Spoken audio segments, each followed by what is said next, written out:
Time to check in with State Representative Tackey Chan of Quincy for a Thursday Tackey Talk. We're back on Thursdays, Tackey.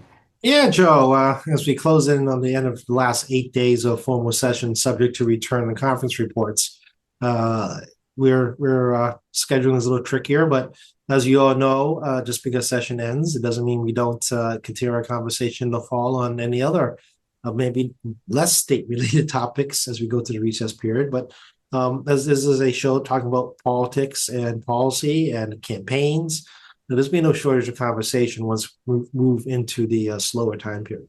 Yeah, well, last week, I guess the biggest piece of legislation recently is the economic bond bill, right? Yeah, it's a very small bond bill. It's less than 550, less under $550 million, which is actually a very small bond bill, to be honest with you. And half of that, actually not half, about $150+ million is reauthorizations, which means that it's not new bond, it's an old bond that we reauthorized again. Bond authorizations expire between 5, 10, 20, sometimes up to 30 years. And one of the transportation bond bills we did during Governor Baker's administration. The governor does not actually use the entire bond bill. They're not required to, but we do authorize bond bills that actually survive multiple governors' administrations to ensure that there's availability for capital budgets as needed. But the expiration date ensures that basically you don't overspend. I mean, we force you to spend a time period. If you can't make your authorizations, you have to report back to the legislature on why you can't make the authorizations. Yep, it's a loan, right? Essentially, it's a loan. It is a loan we authorize, and by Right. Constitution, we have to do a roll call vote on all the loans, all bonds. So, but people don't realize that we can reauthorize an old bond authorization. So it's new, but not truly new. And even if you don't spend the whole bond authorization, let's say the governor, we authorized a bond 10 years ago. The governor only spent $100 million out of $200 million bond over 10 years. We can reauthorize it for the remaining $100 million. Oh, for the same term? For the next term. Oh. So let's say we add another 10 years to the backside of the authorization. So again, that's kind of a coordination effort between the legislature and the governor's office on bonding and where we are. Or we just decide, we're going to let those expire and we do just brand new authorizations instead. So it's kind of like, they're new, but they're not truly new because they're not new initiatives. Right. It's just extending the lifespan of a bond and an own initiative. It happens. Yep. And the money hasn't been spent because it hasn't been borrowed. That's right. Yeah. And borrowing the state is largely contingent on the interest rates. We've talked many times. We can talk more about it some other day about interest rates, which means the coordination of the state treasurer's office is critical with the governor's office on when to issue bonds. So the governor sets up an annual bond budget, just like we do a fiscal year budget, generally around the same time period that we do a fiscal year budget. But the bonds release dates largely coordinate with the state treasurer to try to get the lowest rates. Sure, yeah. So that might be a good time now, actually, because they're talking about raising rates later this year. Yeah, and if you watch the bond markets, the Federal Reserve is thinking about raising perhaps rates. All the prediction markets are thinking they might hold steady for the rest of the year. And if you raise interest rates, it makes it harder to borrow money, which slows the economy, which also should slow inflation, but at the risk of growing unemployment. Right. And it also changes consumer spending because it's all at a short time. So the Federal Reserve only affects short-term bonds. Anything that's more than 2 years mostly is affected by trading. If you pass 10 years, 100% is derivative market trading bonds. And that's an indication about what people believe the risk is, not just to the stock market, but the general economy. So people may have noticed that today is the 23rd of July. The 10-year bond has gone past 4.7% at some point this morning. That basic indication there's a risk, which means the stock market tends to go down. Not always, but that's supposed to be the pattern. And it's also responding to geopolitical changes. And then if you look at the 30 and the 20-year bonds, they're at 5%-ish or above 5% more recently. That affects your ability to buy a home. Yes, that's right. So you look at the bank rates at the bank, which is the bank they're going to offer you. But since those loans are a part of the commerce of buying and selling bonds, you generally add 2% is the general rule, and that means 20-year bond is closing in that 7% ish zone, and the bank may offer you 6.5%, maybe not 7%, but it won't go below it shouldn't go below. Let's put it that way, whatever the 20-year and the 30-year bond yields are that's being traded in the open market. Right, right. Although, as you mentioned, with geopolitical issues going on now, everything is so up in the air. It's really uncertain as to which way things are going to go. Well, in a week's time, Brent, which is the international wholesaling oil, wholesale, not the retail price, no, crossed the $100 barrier today. That's right. Where a week ago it was sitting at 80, and 2 weeks ago it actually crossed under 70 for half a second. Yep. And popped back over 70. And West Texas crude, which is WTI, is not approaching 100, but it's generally been about $5 to $7 lower than Brent. So, every time there's an action in the Middle East, obviously affects the world oil market, and the Houthis have decided that they're going to disrupt the Saudi Arabian oil tankers in that region. So you may have seen in the news that the Saudis have been moving oil across the country on a pipeline, about 6 million barrels, I believe, a day. 2 tankers on the other side of the Persian Gulf and the Red Sea. No, Red Sea, Persian Gulf is, yeah. That's right. Yep. So because I get it confused, as you can tell. The Houthis announced this week they're going to start, shooting stuff at people again, and they've been doing that stuff for the last 3 years. I mean, this is not backed by Iran. Backed by Iran since the Biden administration started shooting at things. Yes. So it's just they calmed down since the war of Iran started. The U.S. started bombing Iran. They kind of calmed down, and now they stopped being calm. And again, every geopolitical situation, every country is a different country. We should never treat 2 countries the same way regarding conflicts or negotiation or trade. But I will say that when your survival is your goal, and your goal is to survive against a larger power, and you do anything to disrupt that larger power because it doesn't be what happens in American domestic politics, they're going to do it. Right. And we'll see. Yeah, you're seeing that in Ukraine too. Yeah. Ukraine is absolutely screwing up the Putin and the Russians right now. I mean, their ability to just disrupt their oil systems causing massive gas spikes, which causes inflation in Russia, a country that's economy is a war-driven economy with very little actual private capitalistic, ish markets moving well. And, it's a meat grinder. It's awful meat grinder where Russian soldiers are just dying, and North Koreans now. The Ukrainians are just absolutely, doing attrition to the next level. And they've cut off Crimea still. There's a weird little siege in Crimea where we talked about this before. There's a deadlock. You can't get off Crimea to invade properly, and Ukrainians can't get into Crimea properly because this marshy mess of land to get through where basically is sitting duck trying to get across, trudging slowly. But at the same time, though, they create a situation where they can launch from the main area, mainland. It's called the mainland for simple words. Mainland Ukraine into Ukraine, into Crimea, which is causing terror, which is going to cause people living in Crimea to get the hell out because it's just like what the Russians are doing to Kharkiv and now Kyiv as well, and all the other big cities in Ukraine. Yep. It's very, very unsettled, to say the least. Yep. Well, people have talked about the fact why they have destroyed the bridge between Russia and Crimea, that bridge that Putin's very proud of, is because it's the only way in and out. So if you're causing to try to cause attrition in Crimea, and you basically want to evac, the population needs to be able to get out. So you really can't destroy that bridge if you're trying to get people off a place. Right. Yeah, I know it seems like a simple solution, but it has more complex problems associated with it for sure. Yeah, as we learn ourselves, being an occupying force is never a good situation to be in. And Crimea was part of Ukraine until the invasion after the 2014 Winter Olympics. Right. And, the Ukrainians' objective is to retake the property. The last thing they really want is to be an occupying force inside their own country. Exactly. Yeah. And you're talking civil war at this point. Yeah.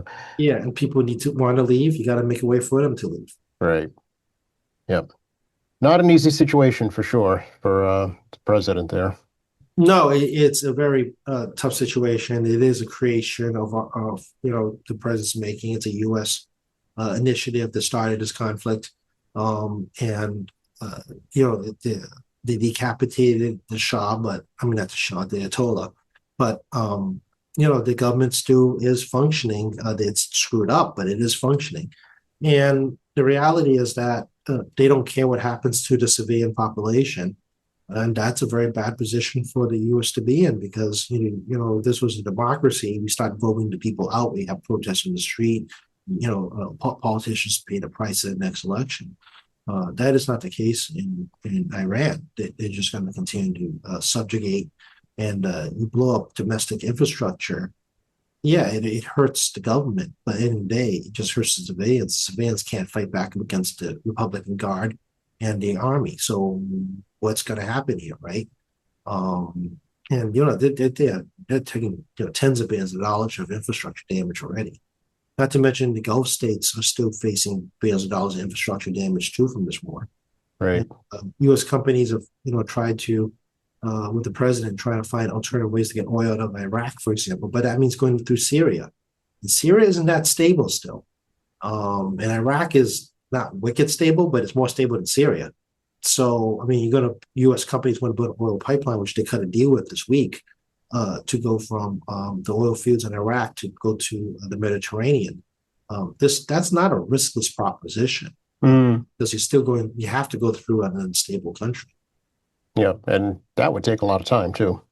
Yeah, building a pipeline isn't that simple because you just Right. don't pipe down. You got to, these things cannot break under any circumstances. And you notice that strikes in the Middle East have not attacked pipeline infrastructure. A massive pipeline leak anywhere in any country is just ecological disaster. Mm-hmm. Almost, I mean, picture this: you got millions and millions of barrels of oil gushing out with no way to do something until you turn off the spigot at the other end, and even then you got to wait for it to drain out. Right. It's just an impossible disaster to deal with. Even the Iranis, unless they're committing suicide at that point, they're going to blow themselves up. I mean, they'll take everybody with them. It's very dangerous to do. It's common sense danger. That's why you see oil refineries hit, where they don't hit the storage tanks directly. They hit the infrastructure that do the refineries, which are mostly shut down at this point in the Persian Gulf because of the war. Yeah. Oh boy. Here we sit, still talking about this. It's a conflict they thought that would be quick. They treated like a conventional military where you smash up the Air Force, which was not much to begin with, and a Navy that truly wasn't there. I mean, Iran Navy is basically like a weak Coast Guard at best. Well, it's a landlocked country. It's mostly landlocked, and it has, it doesn't need a coastal defense. Right. So, I mean, they keep talking about it like, ooh, we destroyed all this stuff. But last time I checked, the army is still there, and a land invasion would be brutally bloody.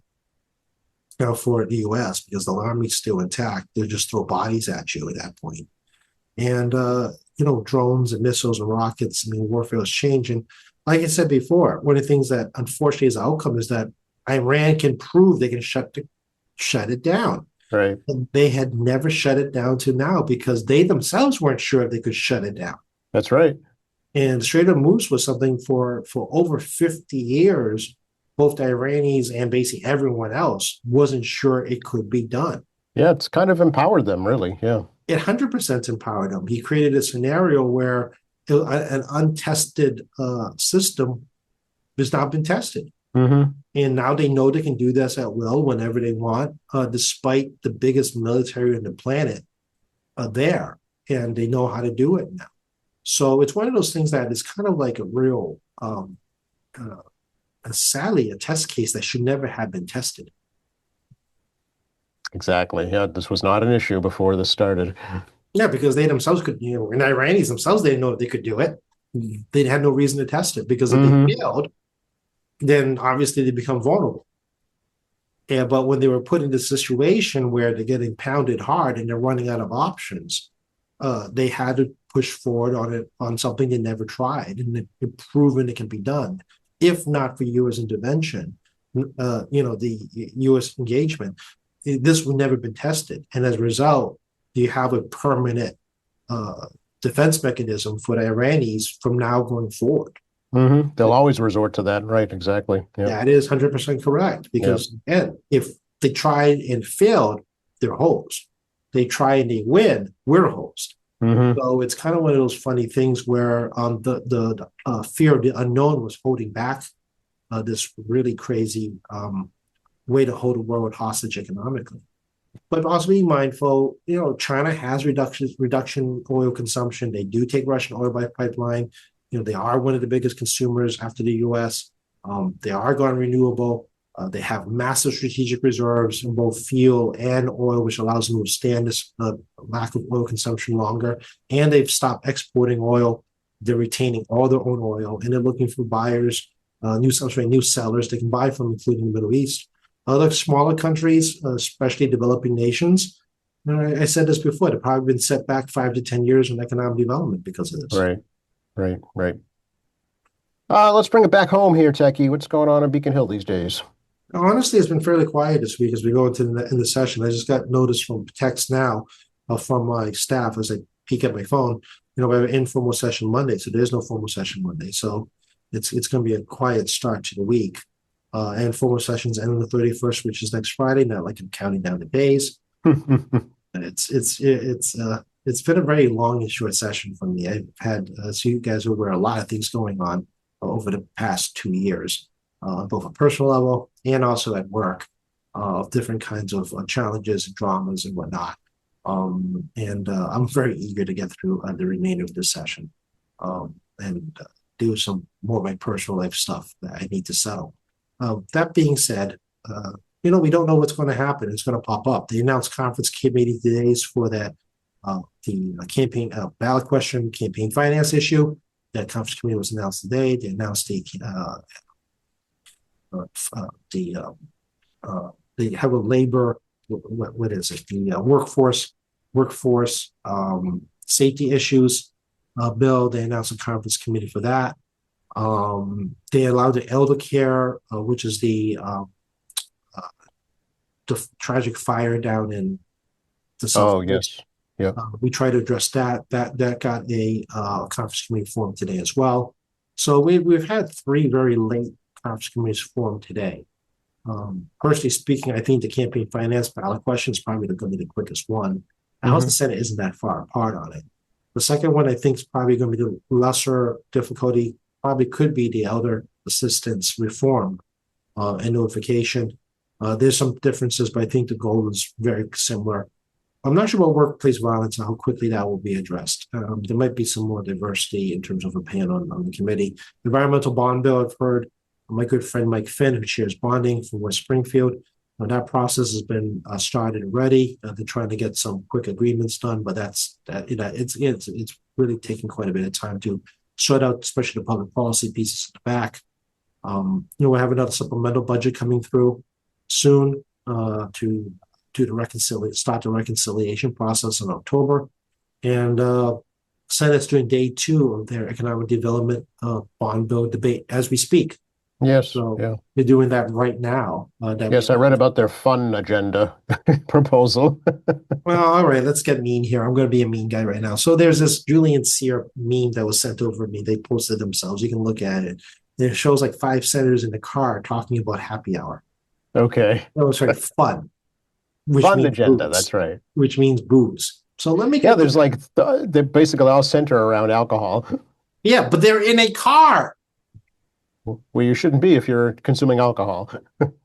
So that's what we're dealing with, folks. I see. And I'm being mean now. I am being mean because, if you're going to talk about fun and responsibility, and you want to talk about expansion of alcohol consumption, and you got an image of senators in a car talking about that in a meme, you all can figure out the rest yourself because you can tell me.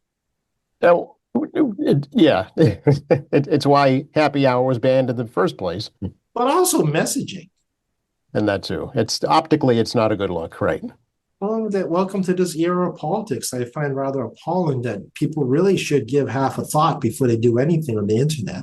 And even I'm wrong, right? I do things wrong too, but at least give it a bit of a thought as well as my staff before we try to do something. Yeah, it would have been smarter to have it maybe in a rideshare car. or or a do taxi, or or not at sitting all. or sitting someplace safely and laying down, I don't know, by the beach, There you go. Yeah, at a table or restaurants. I mean, anything but in a vehicle. right. So I mean, this is kind of the sad state in politics too, where you know people need to give it some thought about what measures it's sending. And I do understand that we're not we're not intentionally being examples for the public, but we are. And how you conduct yourself is important, in my opinion. Mm, Do we get it right every time? No. I've misspoke so many different ways, not just in politics, but also my life doing community work and advocacy.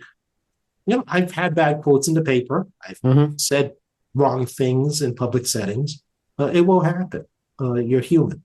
But but you should give it some more consideration, as you're trying to push a public policy agenda that shows a degree of responsibility about the agenda you're pushing.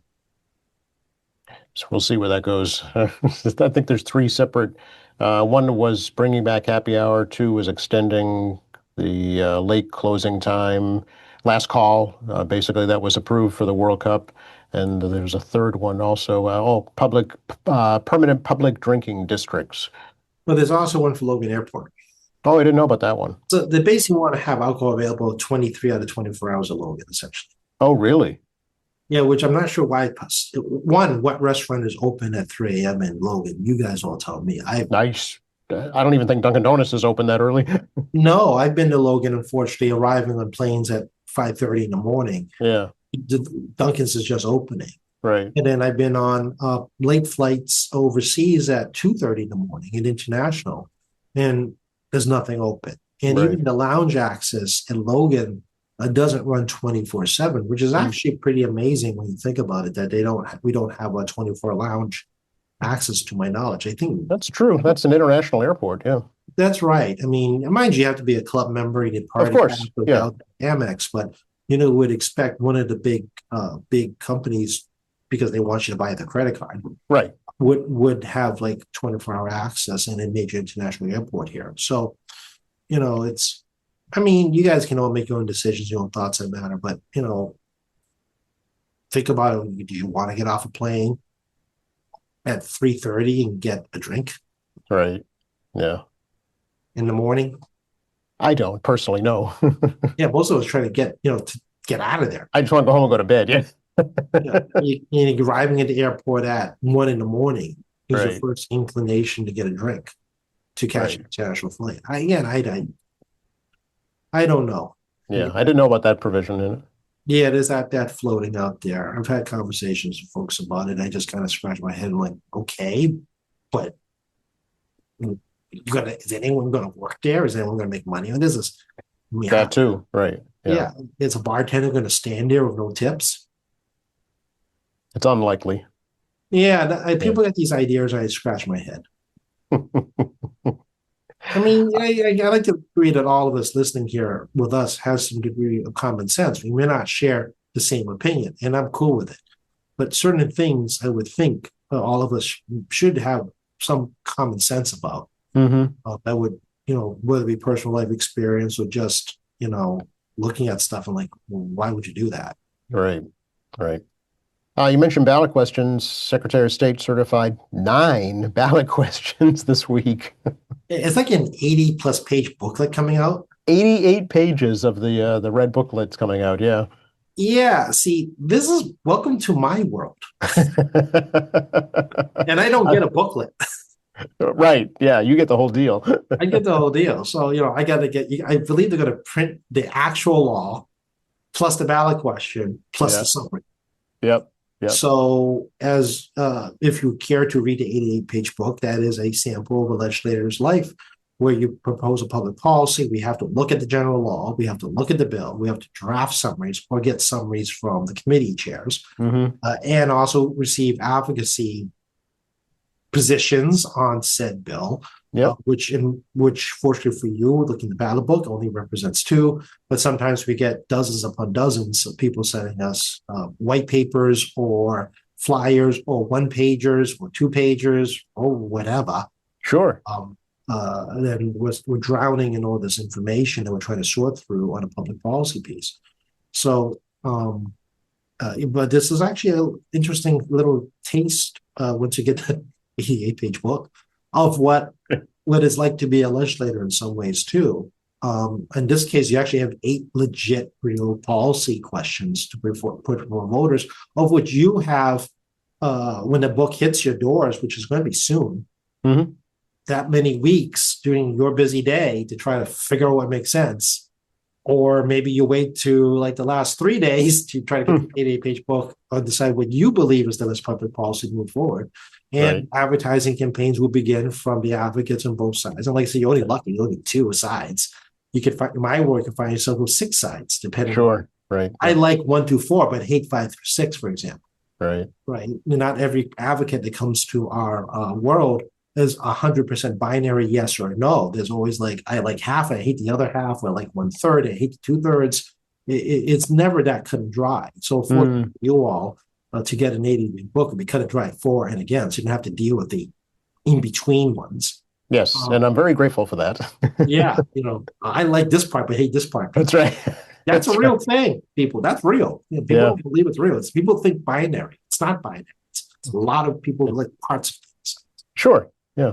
So yeah, I mean, this is kind of a terrible way of showing you a sampling of our lives in the legislature, but this is how this works. It's not for everybody.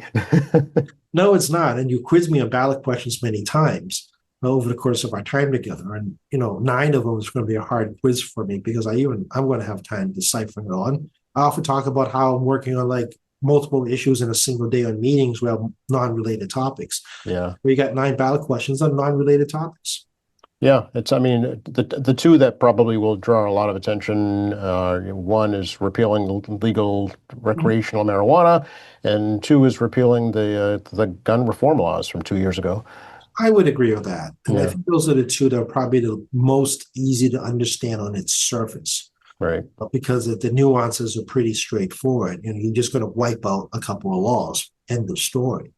And, the public needs to decide the consequences of wiping out 2 laws, Right. what it means to not just you, because people generally, look at themselves first, but also what it means to your neighbor and your friends and other folks out there as part of the decision-making process of voting yes or no. And this is kind of our decision-making process up here too.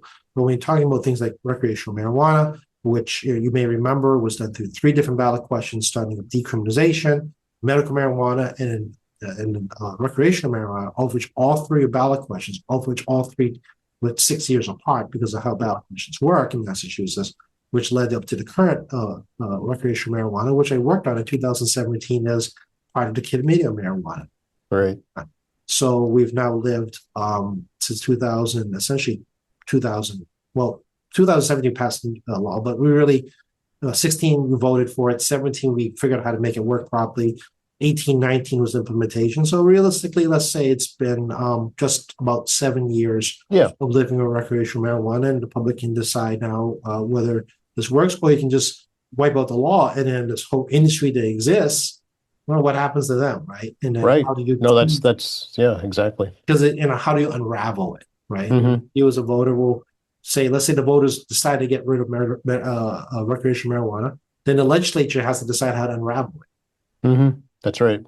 Same thing with firearms, right? Yep. When we talk about firearms law, it's eliminating a law, and then what next? What replaces it? What do we do, right? And then you, as a voter, needs to decide, on that. And depending on if you vote to repeal something, the legislature's left to figure out how to do that unraveling. Right. There are consequences either way it goes. That's right. Yeah. That's 100% correct. So again, I think, all 9 are very important. People work very hard to get these things on the ballot question. Hmm. You're going to do the best on both sides of the matter to inform you of their positions. As a voter, you're now doing something very unique where you're living my life a little bit, where you have 9 things which you thankfully have months to, if you do work into it, to decide on your own at a personal level what you think the consequences are, not just to you, but also to your friends and neighbors. Yeah, yeah. It's going to take some time to get through the actual ballot too. It's talking 2, 3-page ballots, depending on what offices are also up in that particular area. And if you want, as we get closer to November, we can set a time on the show, to talk about those ballot questions in depth. As Yes. we get closer to November, and I'm not going to tell you which way to vote. I'm not going to do that, but we're No, happy to no. have a little bit debate here with me and Joe on, pros and opposition, and some of the gray spots in the middle. If people are interested in listening to us to doing that starting in like October, we can engage in a little bit of a multiple side debate. And I've discovered I'm really poor at picking ballot questions that are going to win and lose. I have a very bad track record of this. That's why I would not endorse one or Right, fight one at the moment, because no matter right. what I do, I am completely wrong on the outcomes. Of bad track record on this. So yeah, I'm not going to tell you what to do. We're happy to engage in a lively back and forth. If we're probably going to do it anyway. We need to do something. But I mean, I hope people would be interested in something like that. Oh, I think it's well worthwhile, certainly, to talk about. I think people are searching for information about them because they're quite complex. Yeah, and I know QATV will have some ballot question proponents and opponents as part of their show coming up as we get close to November as well. Yep, they'll Uh, all be invited, certainly. Yeah, yeah, and they probably, as we talk about it, may not sync 100% of what they're saying. And guess what? That's okay. The idea is we're trying to engage in different points of view, and sometimes we won't sync up exactly with the proponents and opponents. that's right. And that's kind of how that's the decision-making process, right? Hear all sides and then make up your own mind. Yeah, and I don't know how else to frame this, but it'll be a very interesting October period as voters get this Mm. this dictionary book, 88 pages, people. I It's like a book. It's a real book. Yeah, I never remember seeing a book that thick. And if you get the PDF, I'm sure a lot of people like to read on their phones, Yep. PDFs. I mean, you're scrolling for a long time. That's, you might want to use a laptop or at least a tablet instead of a phone. Well, one of the actually good technologies, Adobe Acrobat has liquid mode now, which allows you to make the words fit into your entire screen. So you don't Oh, I get didn't know that. Yeah, the problem is that it fits your whole screen. If you talk about 88 pages, you're scrolling for a very long time.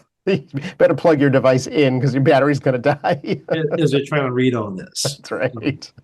Um, but yeah, no, it's coming out soon. I know mail-in ballots out. I'm going to reach over the screen here for a little bit and let you all see I got my form in the mail. Yep. You obviously can also do this online. You Yep. don't have to do this on the mail. Clerk's office again has been extremely good about getting these back to you as quickly as they can Yes. in the mail or in the ballot. I'm planning to vote in person this year on September 1st. I'll walk the beach window to school from my house. Actually, it's going to be the first time I've not taken my mom with me. So this is going to be a very different experience. Yeah. As Yeah. Even when she was not doing great on mobility, and somehow, some way, we figured out how to do it. And also, when she had better mobility, the walk was healthy for her. Sure. Yeah. So it'll be again my life a few first things that I had to provide assistance for. It'll be different, but I will be voting in person on September 1st this year. But again, I encourage folks that do not. I know September 1st is early. You may have vacation plans. You can get your vote in early before you go travel, or other things you need to get done. We're dealing what Yep. kids college kids are going back to school. That's right. Too. So if you're Yep. heading back to college, please vote early. You have the opportunity to do so now, and then you don't have now, and just get it out of the way. Yep. Here in Quincy, early voting be right at City Hall. Mhm. 2 weeks before the election. There's a ballot drop box right outside City Hall. If you want to do the mail-in drop ballot box there, you can do that as well. There's so many options now to vote. Yeah, and it's going to be a big ballot, as we talked about, 88-page book. The ballot is going to be very long with 9 questions with the bill on it, with the proponent, opponent, and Right. plus it's bilingual here of Chinese. Yes. I've not seen the sample ballot. You're going to see it before I do. I don't know I how don't think it's out. I don't think it's out yet. Yeah. I don't think it's out yet, but I can't figure. I'm going to have to figure out how Bob Bosworth is going to put this in the Sun. It's going to be a very thick paper. Yeah, the Quincy Sun sample ballot page is going to be ginormous. Yes, yes, yeah, because it's at least in Mandarin. I don't know if it's in Cantonese as well.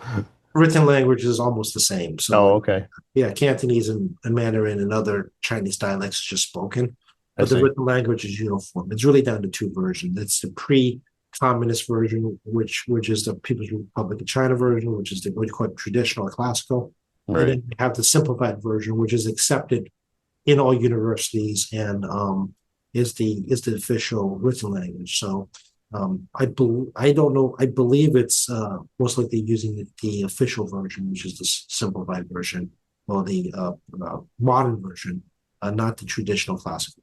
I see. Okay. You do Interesting. Yeah. you do see them both because a lot of older folks only know the classical Yep. Sure. version. Sure. So that's why you see two versions of Chinese printed, just to ensure that older folks, don't get confused by the words.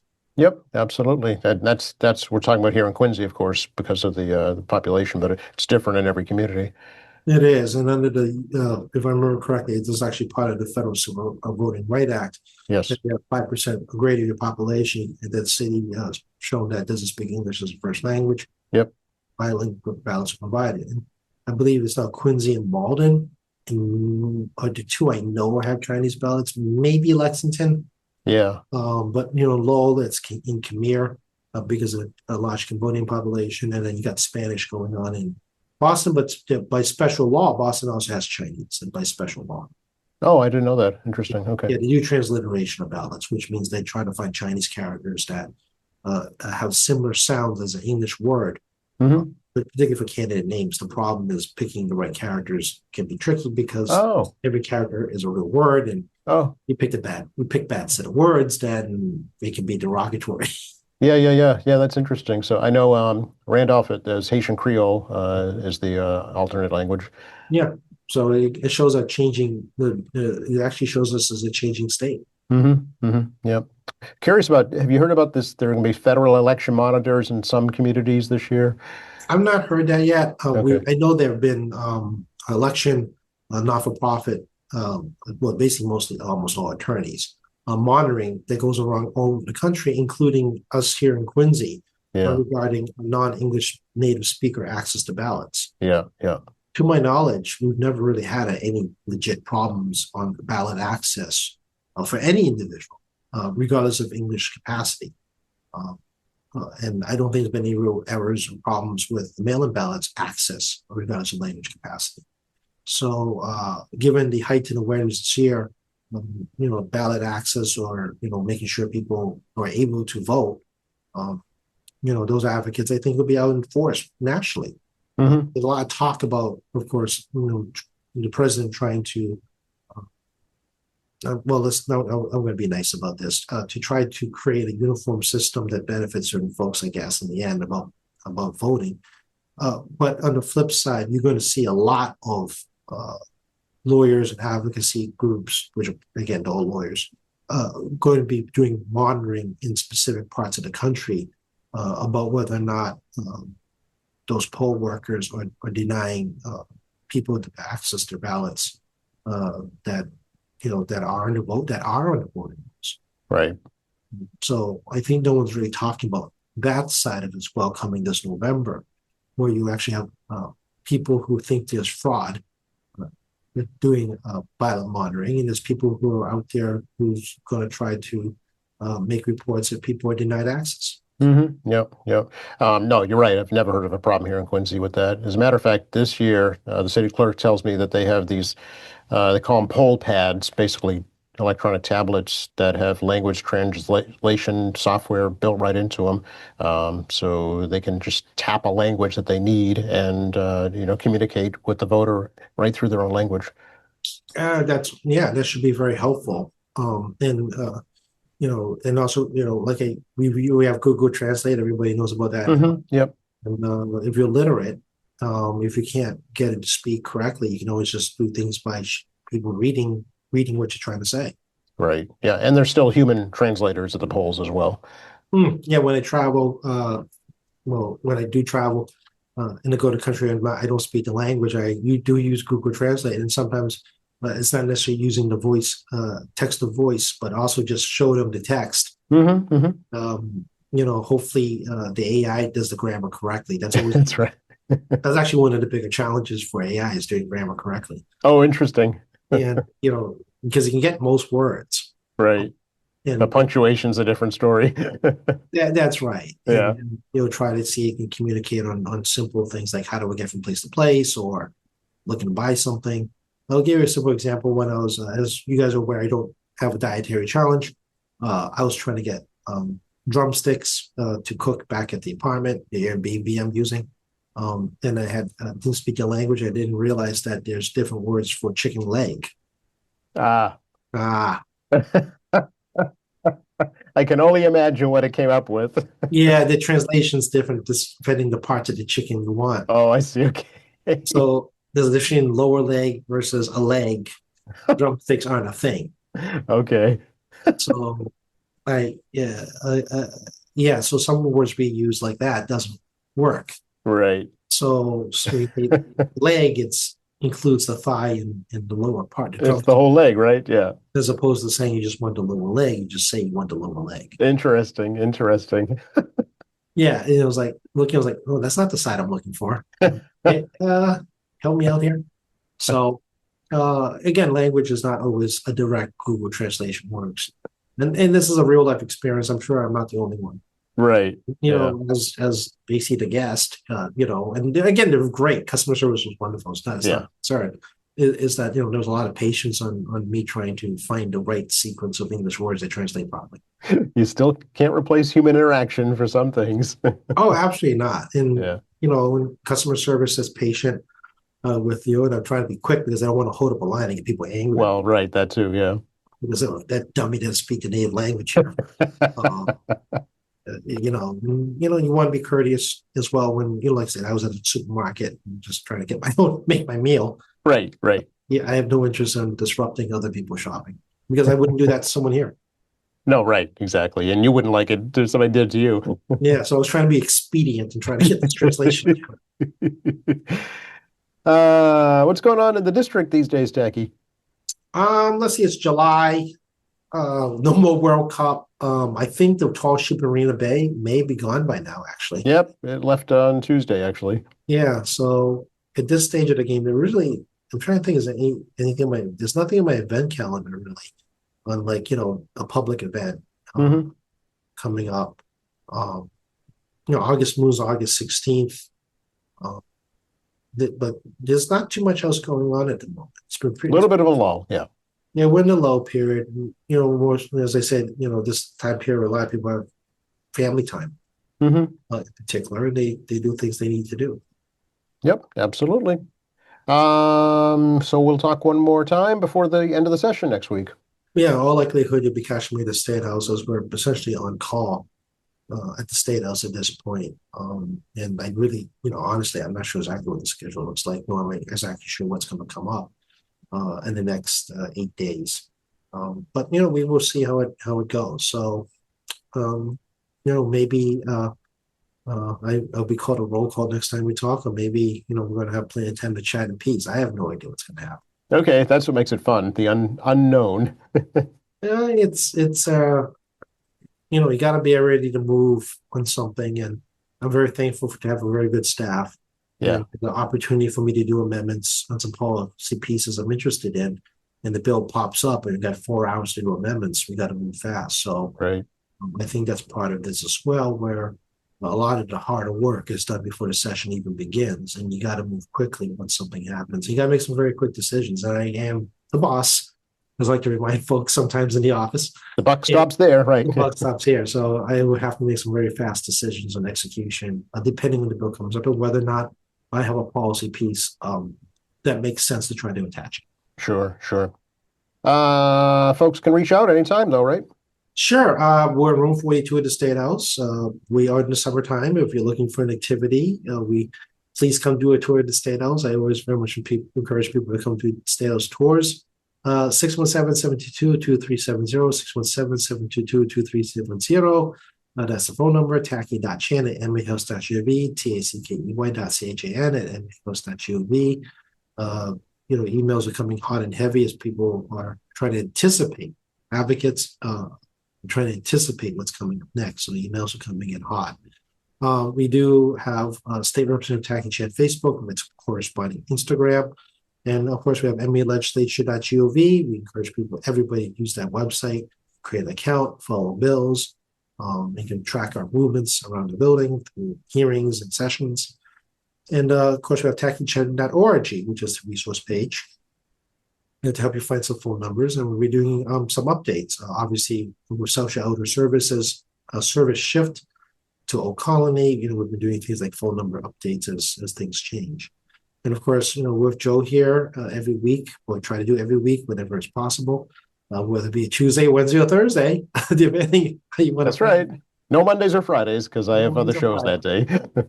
Yeah, and we'll do, he has his 10-minute show in the morning, but also QATV at qatv.org. We were excited to hear from you. And again, we don't have to talk about politics or campaigns or public policy. If you want to talk about something totally random, Joe, I'm sure can make a show out of it sometime. Yeah, music, food, dance, vacation spots, you name it. Yeah, we can even talk about the fact that movie theaters are making a profit for the first time this year, like a real profit, thanks to movies like The Odyssey, which I've not seen yet. They made like $124 million this weekend. Yep. And whether they're nostalgic '80s style films or something, the target audience of my generation, and talk about things simple as that, right? So again, we're always happy to engage in conversation, and the audience can weigh in with Joe about conversations that maybe you want to hear about. I don't know, but maybe someone else would turn it off because you asked for it. Well, you can't please everyone. That's true, but we'll try and please as many as we can. Exactly. Thanks a lot, Tacky.